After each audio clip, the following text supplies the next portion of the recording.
Shout out po mga minahal ko mga kapatid, mga kaibigan.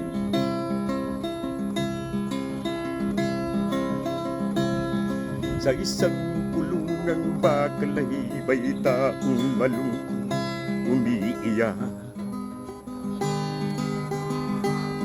Ang tanong niya sa sarili ay kailan magigisna ng liwanag. Malayo ang iniisip at nakakuyong na ring mga pala. Bakit daw siya nagdurusa sa kasalanang di niya ginawa?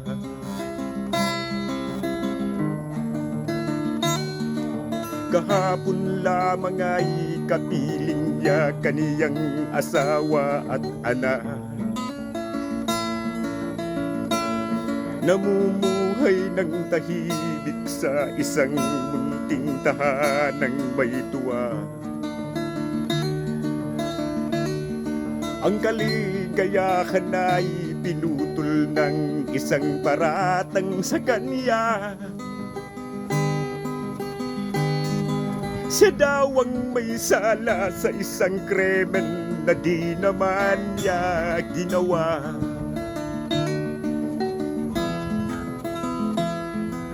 Wala na bang katarungan ng isang nilalang na katulad niya? Ilan pang tulad niya ang magdurusa ng walang kasalanan? Di ba't ang batas natin pantay-pantay, walang mahirap mayaman? Bakit marami pang nagdurusang mga walang kasalanan?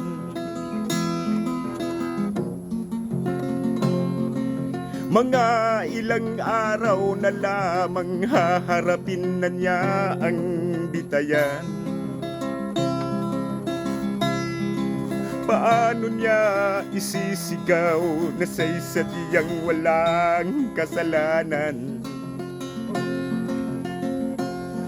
Tanging ang Diyos lamang ang siyang saksi at siyang nakakaalam.